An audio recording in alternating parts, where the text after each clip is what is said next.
Bismillahirrahmanirrahim. Very good friends, viewers, teachers, learners, students, peers, mentors, my very dear friends of the channel Learning with Dr. Taullah Shah. And I'm really grateful to all of you for this consistent support.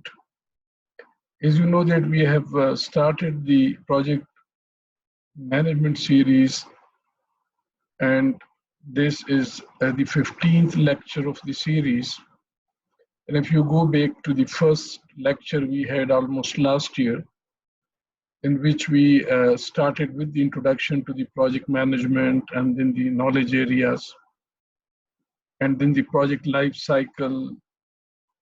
So if we just remember the first lecture, we discussed that there are 10 knowledge areas in the project management, in which the most important 4 are certainly the core areas, and those core areas are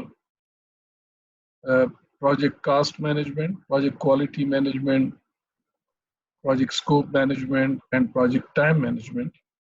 Whereas we have one integration management, which integrate the support areas and knowledge areas together. And then we have 5 support areas in which we have the procurement management, the communication management, human resource management, risk management, and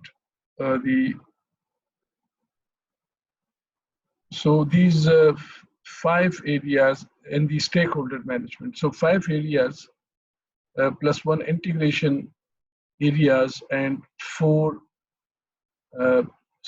code areas constitute the 10 knowledge areas according to the project management body of knowledge, PMBOK, which is the concept given by the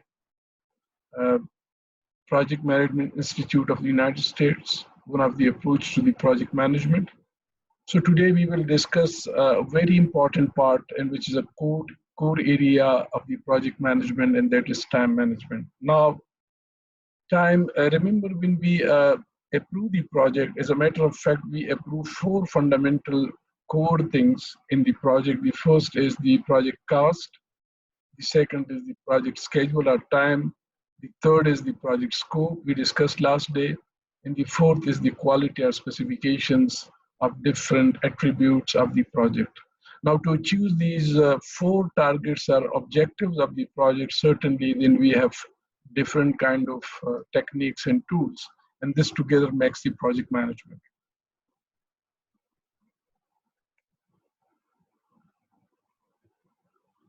So the schedules or the time management is very important. For example, managers often cite delivering projects on time as one of their biggest challenges. So when we did our research back in 2012 or 13 about the education projects in Pakistan, we also were given this response that time or delays is one of the biggest challenge in the projects in Pakistan.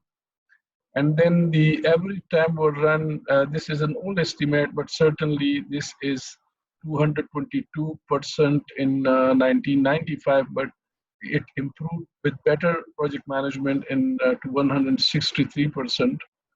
So as a matter of fact, every second projects we see around us has been delayed one way or the other way. And we will discuss the major reasons for the project delays also. Time has the least amount of flexibility because it passes no matter what. So this is one of the biggest challenge, that the time has no replacement. The time we spent or we wasted is basically the time we can never replenish in our life, and that is the resource for which we don't have any replacement cost.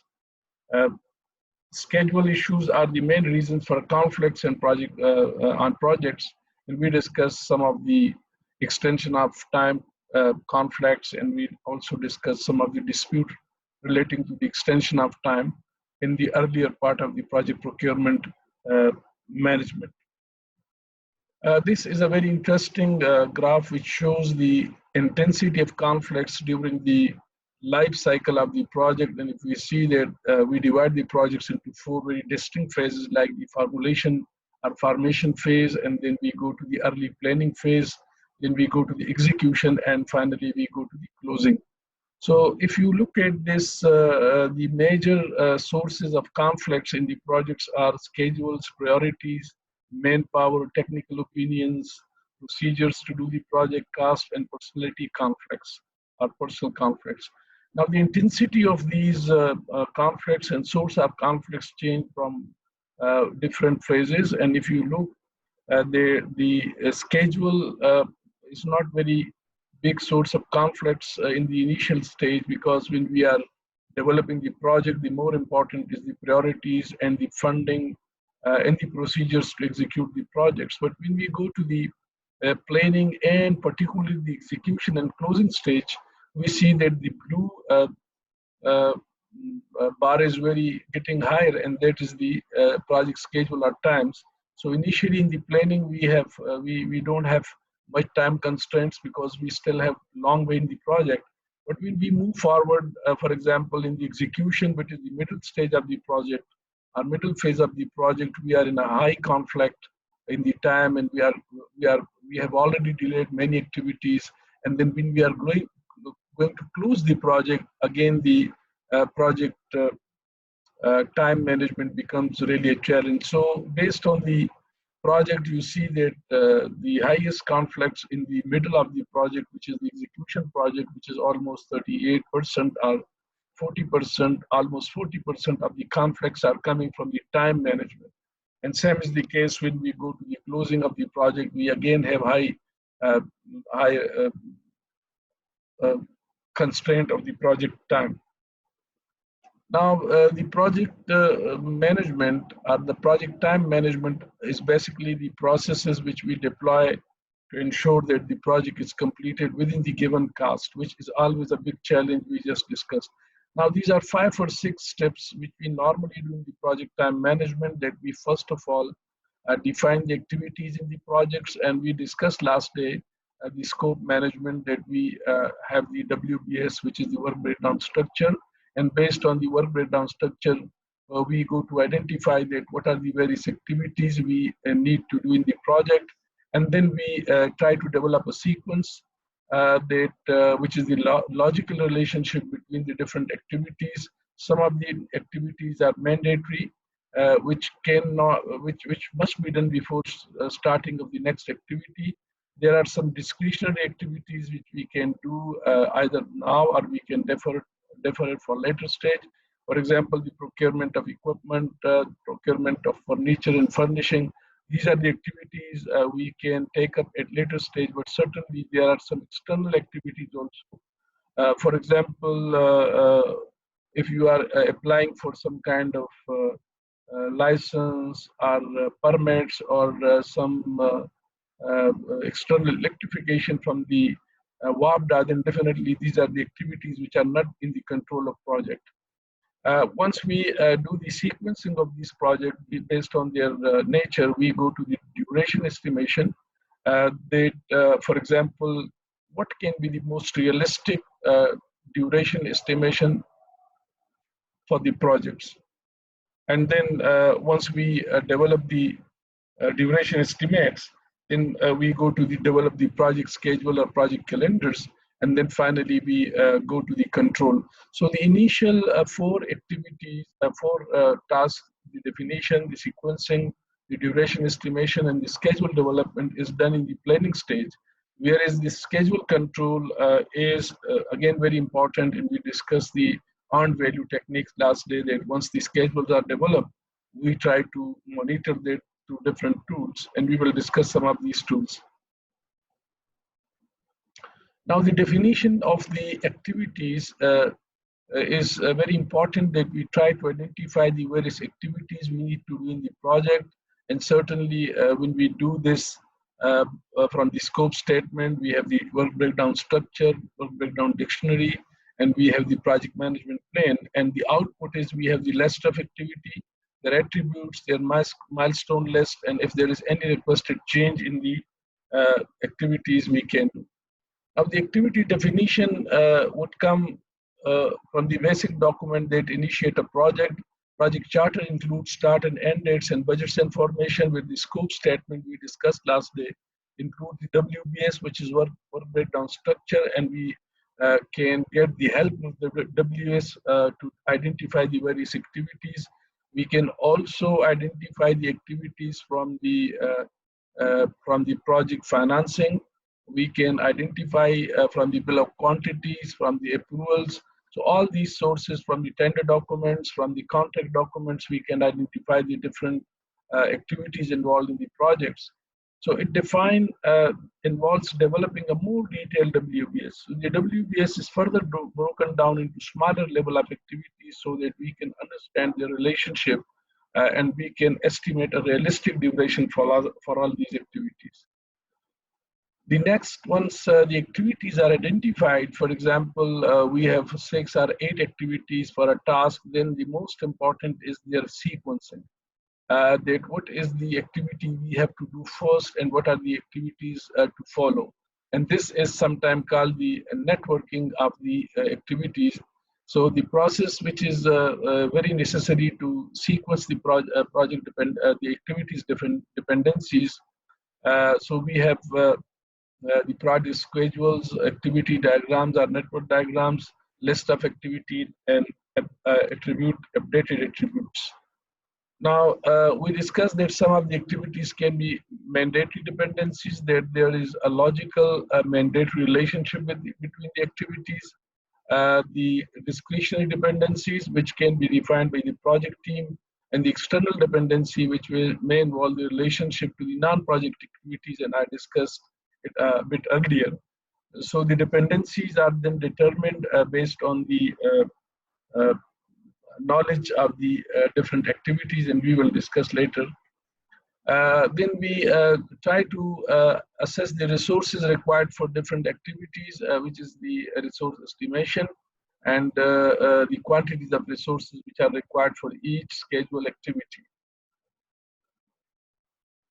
Now, the resource estimation would come from the expert judgment.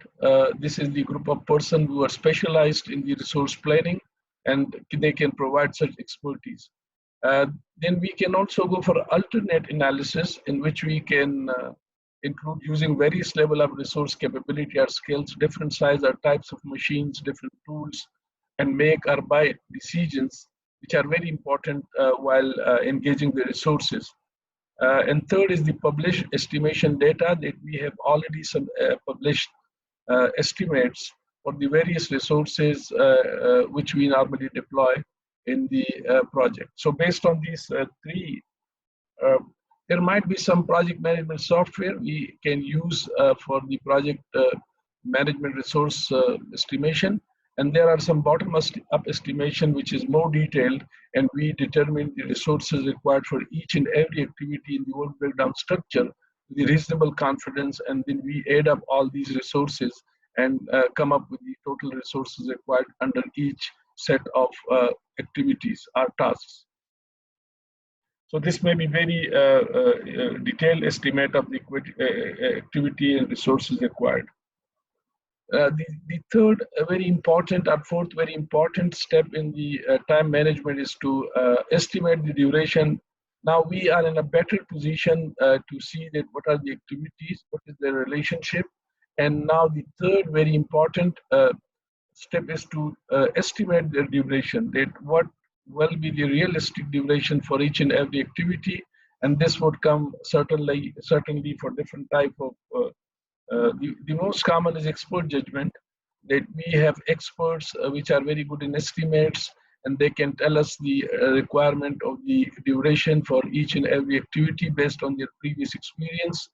Another is analogous estimation, which is based again on the similar projects or similar activities which we have done in the other projects of the similar nature, can give us some information about the estimation of the time. For instance, if we have poured a concrete of 100,000 or 50, for example, 25,000 square feet of the area. So based on this experience, we can also then estimate the duration required for similar amount of concreting in the same proximity.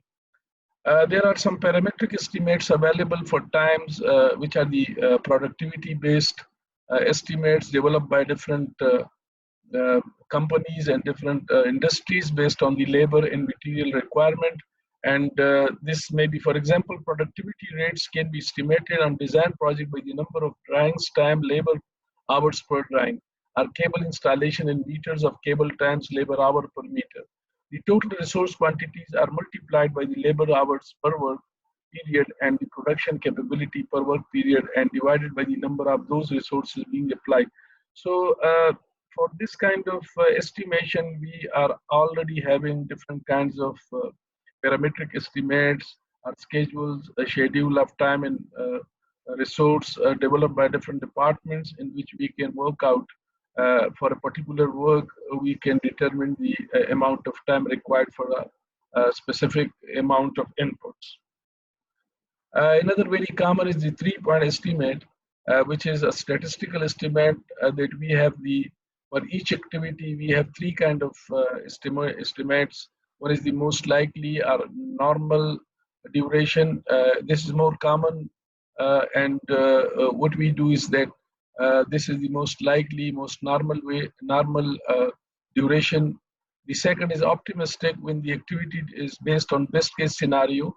And for example, if we believe that a particular activity like the procurement of equipment would take normally 3 months, but optimistic condition, it may be when the situation is good, the market is very competitive, and there are no obstructions, then certainly we can think of highly optimistic like 2 months.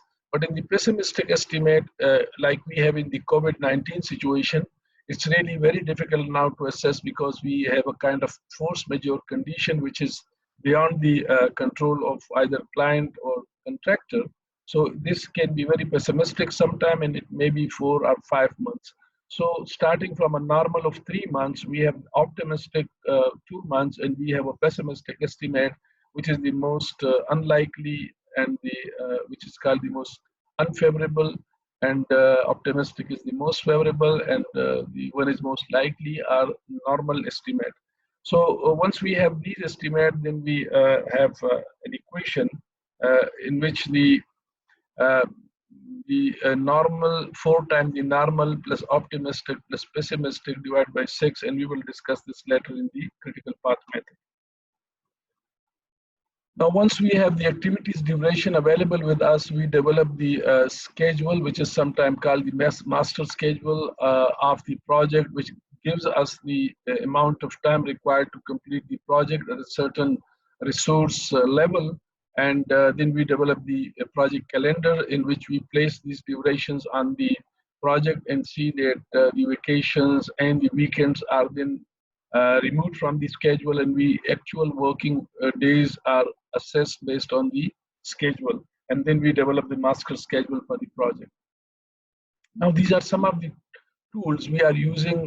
The most commonly is called network diagrams, in which we have a activity on node and activity on arrow. The activity on node, which is a precedent diagram method, PDM, which include 4 types of dependency or precedence relationship, finish to start, that one relationship, one activity would finish and the other would start. So these 2 activities, for example, if the lean concrete is laid, then we can start the brick masonry work in the foundation. So if one activity start, the other activity cannot, one is not finished, the other cannot start. Then finish to finish, that once you complete of the 2 successor activities, then you can start. For example, you have completed the shuttering, at the same time you have completed the steel fabrication, then you can start the next activity, and that is the concreting of the slab.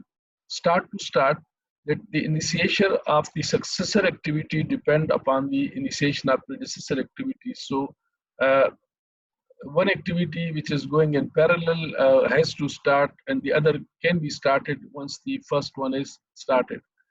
Normally, this is in the case of design work, in which we want to have the concurrent engineering. Similarly, we have the start to finish, The completion of the successor activity depend on the initiation of the predecessor. Though in PDM, the finish to start is the most commonly. So the dependent activity would mean that the most common relationship is that one activity would finish and the other would start. Start to finish relationship are very rarely used in the precedence diagram methods. So this is just telling us a logical relationship of different activity. We started with the begin, and we then have three parallel paths. And when A is executed, we can go to B, and at the same time we have the C, and so on. Another, which is the more common method, is a arrow diagram method. Our activities an arrow, in which we place the activities on arrow, and the nodes are defining the end points of the predecessor activities. And this technique is also called activity and arrow, and although less prevalent than PDM, it's still used in teaching schedule network theory and in some applications. Please remember that in new software like Primavera and MS Project and BIM, we are most commonly using the activity precision diagram method, but the activity and arrow method is still very commonly used in critical path analysis. Some of the activities which are shown by the dashed arrows, they are the activities which we normally call as dummy activities. These are imaginary activities to close the networks, and we will discuss this in the later part of the lecture. The schedule network templates for developing the schedule networks, there are some templates which we are using. Portion of the project schedule network diagram are often referred to as subnetwork or a fragment network. Subnetwork templates are especially useful when a project includes several identical or nearly identical deliverables, such as floors on high-rise office building, clinical trials, and pharmaceutical research project, and coding program. So if we have a recurring kind of a repetitive kind of activities, then we can use the templates we have already developed for such kind of activities to develop the schedule for sub-activities. Cost estimation, this is the process for developing, I think we discussed this in quite detail, so we can go for these. Now this schedule analysis, there are various approaches to the schedule network analysis: the critical path method, critical chain method, what if scenario, and resource leveling. We will briefly discuss the later three, but we will go into the details of the critical path method. Now, the critical path method is basically a schedule network analysis that is performed using the schedule modeling. It calculates the theoretical early start and early finish dates and late start and late finish dates. And for each schedule, we go for the forward pass and then backward pass, and we determine from forward pass, we determine the early finish, and from backward pass, we determine the late finish, or early start and late start. And the difference between the two is called the float or the slack, which is the time duration by which an activity can be delayed. For example, if we determine the early start and finish and late start and late finish, we may have a total float, which is the time duration required for a delay of the particular activity. It may be positive, it may be negative, or zero. On any network path, the schedule flexibility is measured by the positive difference between early and late start. So if there is a float, which is sometimes called as a total float on the path, that would determine that how a project can be delayed, for an activity can be delayed without delaying the entire project. For example, if an activity can be early start in the 13th week day and the late start is 18th day, it means that we can delay this project by 5 days, which is the difference between 18 and 13. So the critical path have either zero or negative total float, and schedule activities on critical path are called critical activities, and we will discuss this later on. So we can adjustment to the activity duration, logical relation, lead and lags, or other schedule constraint may be necessary to produce network path with a zero or positive total float. So once we determine the network and the critical path, then we assess the time we have, and we try to see that how can we readjust the leads and legs in the critical in the now the once we come up with the schedule, then we have some techniques. For example, if the time required to complete the project is more than what we have, then certainly we would go for some techniques. The one is the crashing, and the other is fast tracking. The crashing is, in all the both these are not advisable in normal cases, but certainly if the project has been delayed and we want to gain the time, we can go for the crashing, which is we trade off the schedule and the cost and schedule, and we may deploy additional resources, additional human resources, and we may give them additional cost of this additional deployment to enhance the time to enhance the progress so that the time can be achieved or the time can be replenished. But certainly, we trade off between the time and cost because the time trade off. So normally in the projects, we try to see that the time extension in the projects is normally given to a certain extent to ensure that we don't give additional costs for this extension. The fast tracking is another way in which we sometimes may compromise on some of the activities. For example, if a construct the foundation of building before all the architectural drawings are complete, fast tracking can result in rework and increase risk. For example, before having the entire design, we may start with the part excavation, and this may be in parallel fast track. It may be advisable sometime, but if you are having a high risk in which it cannot be certain that whether the foundation can be or the excavation can be accurate, then certainly it can be leading to rework or more work, and maybe some of the work is also rejected. So the fast track may work in our typical projects where we can have the repetitive nature of the activities, but certainly for an unknown project, the fast track may be very risky. The what if scenario is also a kind of resource management in which we have the situation like what if the situation represented by scenario X happens. For example, a schedule network analysis is performed using the schedule model to compute the different scenarios such as delaying a major component, delivery, extending specific engineering duration, or introducing external factors such as strike or change in permitting processes. The outcome of what if scenario analysis can be used to assess the feasibility of the project schedule.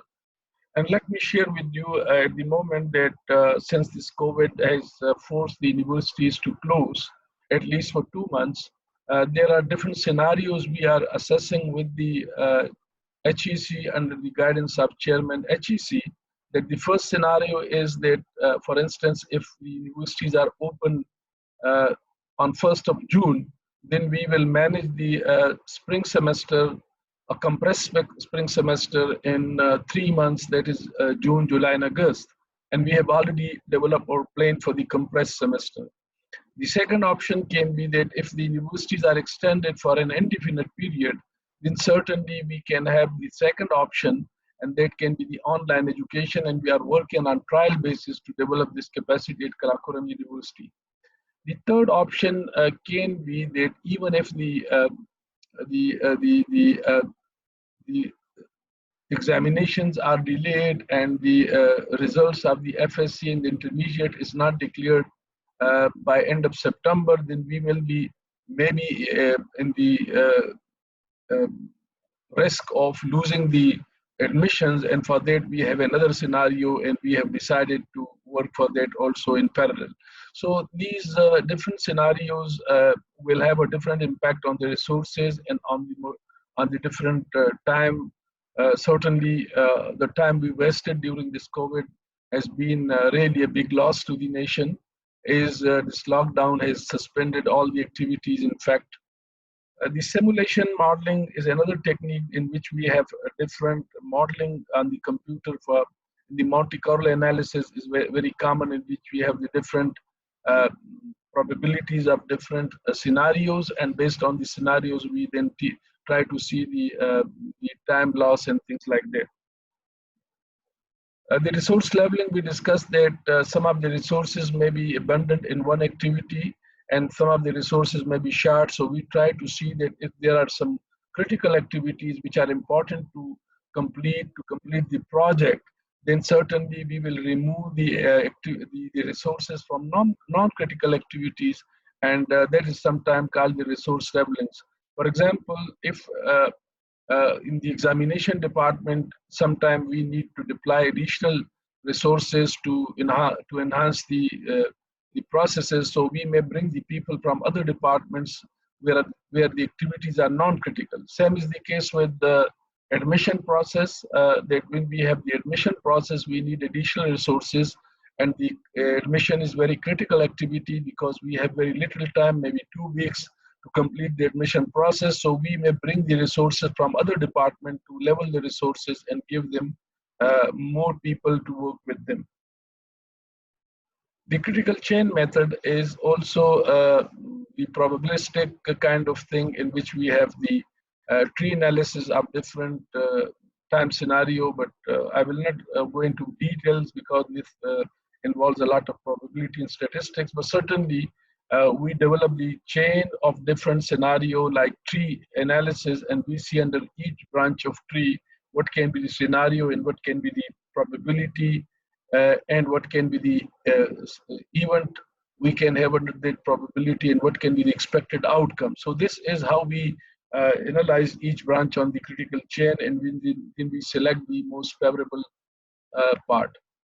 We may also use the project management software for the time management. For example, there are project management, MS Project is more commonly used. Then we can have the MS like Primavera, we can have the building information modeling, very common. We have all these specific tools for the project management.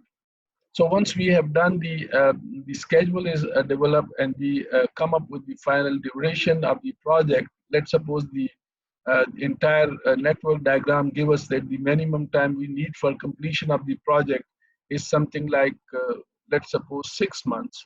Then we place this schedule on the uh, calendar, and we don't take, for example, when work is allowed, project calendars affect all activities. For example, it may not be possible to work on site during certain period of the year because of weather. This is very common in the Gilgit-Baltistan, where we have almost 3 months of slack period from December through February, and we start the work normally in the first week of March. And these 3 months are not counted toward the schedule, and we normally remove this from the period. Resource calendars affect the specific resource or category of resources. Resource calendars reflect how some resources work only during normal business hours, while others work 3 full shifts. Or project team members might be unavailable, such as on the vacations or in the training programs, or a labor contract can limit certain workers to certain days of the week. So all these will be considered when we develop the project calendars. Then we also adjust the leads and lags. Some activities may be having time excess time, and we can delay these activities, and we may shift the project resources from those activities to the critical activities, and then we model the schedule, and this is normally called the project master schedule or the project schedule, which is basically the final schedule of the project, which is used for the monitoring and evaluation of the project progress. So we have the project schedules, which are the last plain start date and plain finish date of each activity is given on this. The project target schedule may also be developed with defined target start and end dates, finish. When we set with the contractors, we normally develop the project schedule together to determine the starting and ending activity of each, ending dates of each activity to come up with the final schedule of the project. The project schedule can be presented in summary form, sometimes referred to as master schedule or milestone schedule, are presented in detail. Project management network diagram, we discussed this. Bar charts are also the most commonly used, or Gantt charts or bar charts, the commonly used tool for the project management, time management. And then we have some milestone data in which we have some very Specific deliverable are sum of tasks then called as milestone. And these milestones are the combination of different activities and tasks together. For example, in a building project, we normally start with the first milestone is the layout and clearing and layout, and the second milestone can be the DPC level. The third milestone can be maybe the roof level, or the superstructure is completed, and then we can have the uh, fourth milestone can be the concreting of the floor slab, and so on. So this is a typical uh, project um, bar chart. On the top, we can see the milestone data and milestone chart, and the second one is project bar chart. The third one is the relationship between different activities, that one activity can be started once the other activity is completed. So this is another way in which we can see that the three projects have different tasks, and for each task we have different time durations. And on the rightmost, we can see the cost data for different activities. So the Gantt charts, which are very commonly used, the most easier way of starting and ending dates on the shape of a bar. And then we can see that some of these activity can be critical. Once we have developed the project schedule and milestone schedules, then definitely when we go to execute the project, there is very important to have the controls, and that is called schedule control, and is concerned with the current status of the project schedule, influencing the factor that creates schedule changes, determine the project schedule is changed, and managing the actual changes as they occur.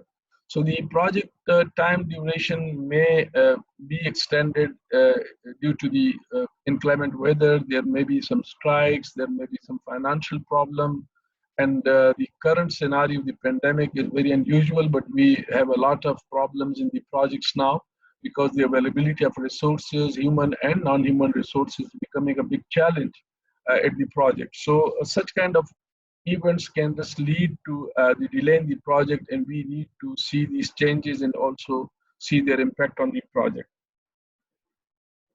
The one of the very common tool we discussed lastly was the PERT, and the most common equation we have that the optimistic time, the 4 time most likely time, and the pessimistic time is divided by 6, and that can give us the most probabilistic estimate or statistical estimate of an activity.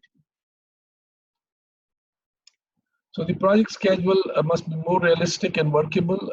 There must be progress review meetings regularly, maybe on daily or weekly basis, and then must be schedule control are important to give the empowerment to the project team, incentives for the contractors to complete the project in time, discipline that in case of any delay, there must be some action taken by the department or by the client or by the engineer, and negotiation that we can negotiate on some activities due to some circumstances which can be beyond the control of project client as well as the contractor. I will not go to the into the history of project evaluation and review technique or PERT, but certainly it was started by the most common DuPont in 1957 when they were constructing their chemical plant and maintenance shutdown projects. It is deterministic task times, activity on node, and repetitive. Similarly, the project review and technique was developed by the US Navy, the Polaris missile program, and there were multiple task estimates based on probability nature.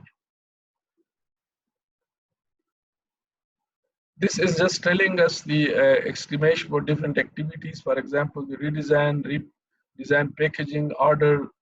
These are different steps involved in the marketing activities.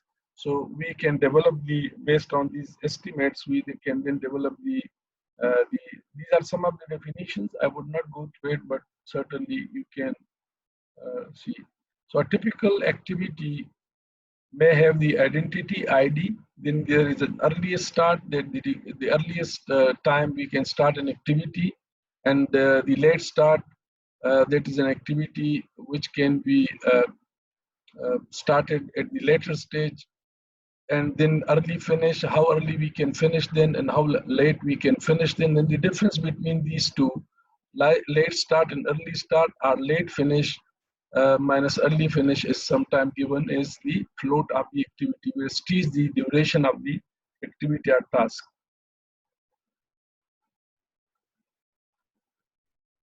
So we normally do that we draw the critical path network, and then we see forward float, and from the forward float we go to the forward, and then we come to the backward float, and then we see the difference between the forward and the forward float. The forward pass would give us the early start, whereas the backward start would give us the late start, and the difference between the two would give us the float, which is the amount of time by which an activity can be delayed.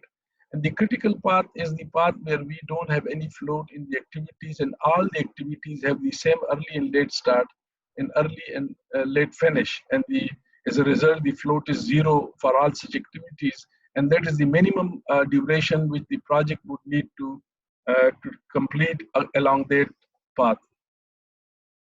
This is an example. For example, if you see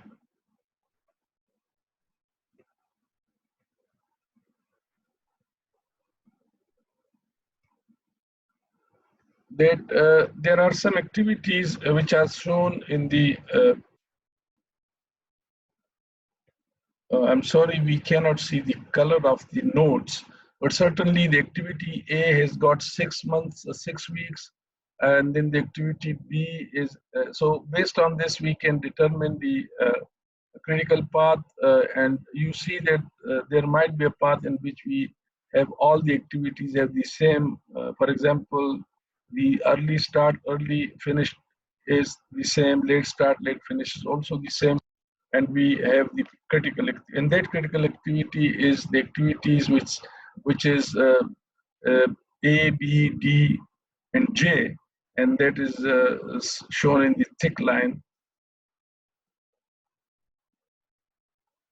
So the point was basically we discussed this, that the normal formula which we use for the expected duration or the statistical duration of an activity is the pessimistic time plus 4 normal time or most likely time, and 1 optimistic time is divided by 6, and the variance which is sigma square is the pessimistic minus ordinary or optimistic divided by 6 square, and that is the variance of the activity. So I'll not go into the detail. For example, if an activity has the normal duration of 10 working days and the optimistic is 8 and the pessimistic is 24, then we would 8 plus 4 times 10 plus 24 is equal to 12 days. So the most optimistic and not the pessimistic, the expected date duration we can have for this activity is somewhere between optimistic and pessimistic and more close to the normal, and that is 12 days.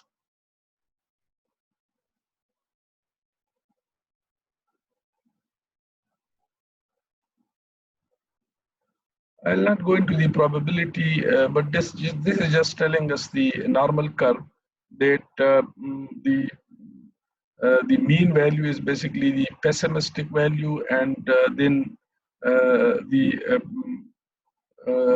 there are some variance.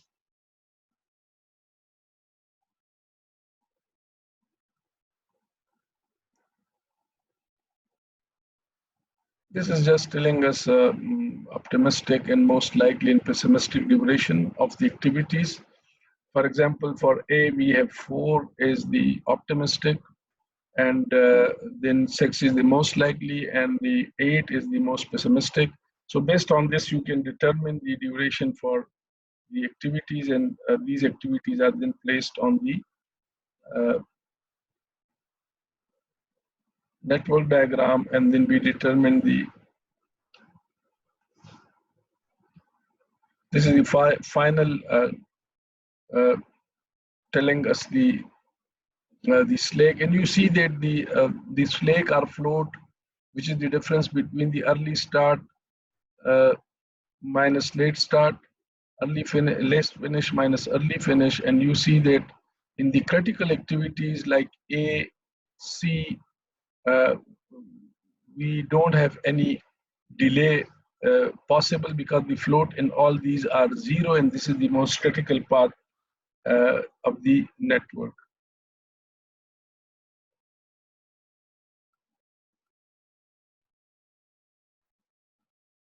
So this is more like a statistic and probability, and I'll not go into the details of this.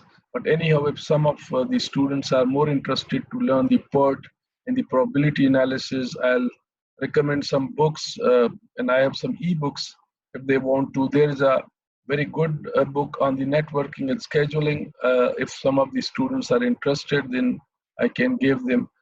There are some computer-aided solutions for the project time management or schedule management. For example, we have the Microsoft project.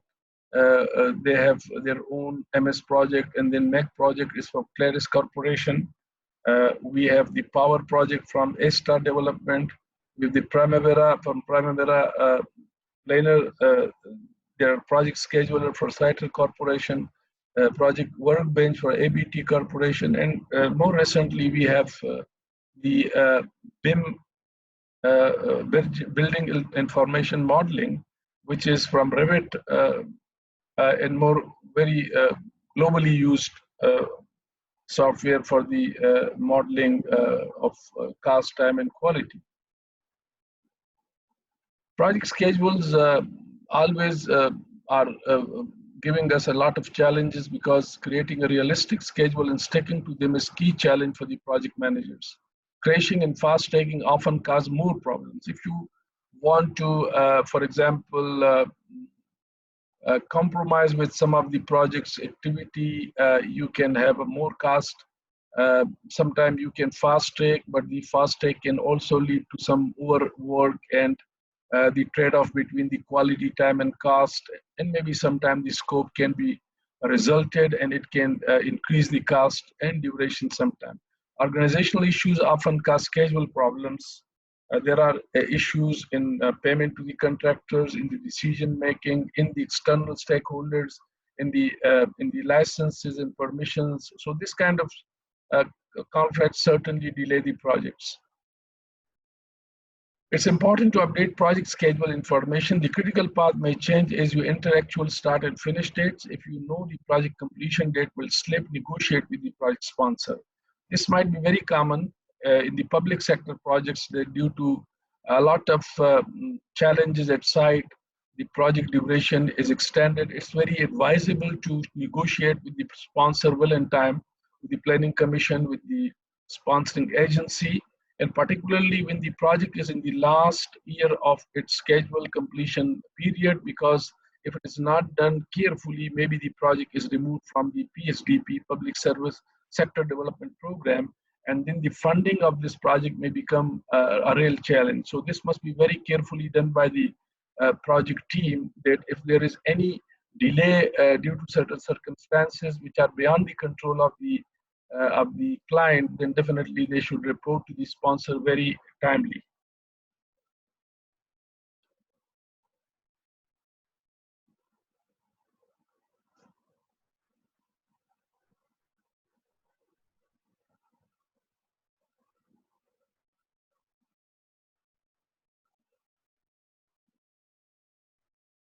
So the real checks on the schedules is very important. Allow for the contingencies. There are human actions. You cannot say that things would be going according to your estimate. So you should always provide some cushion for unseen events. We have the vacations. We have the different kinds of religious rituals. Don't plan for everyone to work at 100% capacity. The human beings don't have the similar capacity, so you have to keep in mind the output of different human beings in mind. Hold progress meeting with stakeholder and be clear and honest in communicating schedule issues. Please anticipate the issues and try to be very fair and honest with the client and with the contractors while discussing these issues. We discussed that you need to empower them, you need to give them some incentive, discipline in negotiation. This is the last one or two slides. A story of Chris Hagen used this discipline he learned in the army to transform project management into cultural force at Bank of America. Higgins learned that taking time on the front end of a project can save significant time and money on the back end. As a quartermaster of the army, when Hagen people had to take tents, advised to contest to find the best way to fold a tent and determine the precise spot to place the pigs and the equipment for the quickest possible assembly. Hagen used the same approach when he led in an interstate banking initiatives to integrate the incompatible check processing, checking accounts, and saving accounts platforms in various states. He made the team members analyze, plan, and document requirements for the system in such a detail that it took 6 months just to complete that phase. But the discipline upfront enabled the software developers and the team to do all the coding in only 3 months, and project was completed on time. So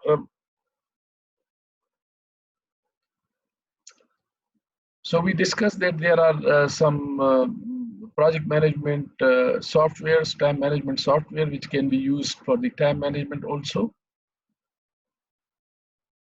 There are some project 2000 features which are related to the project management, MS project.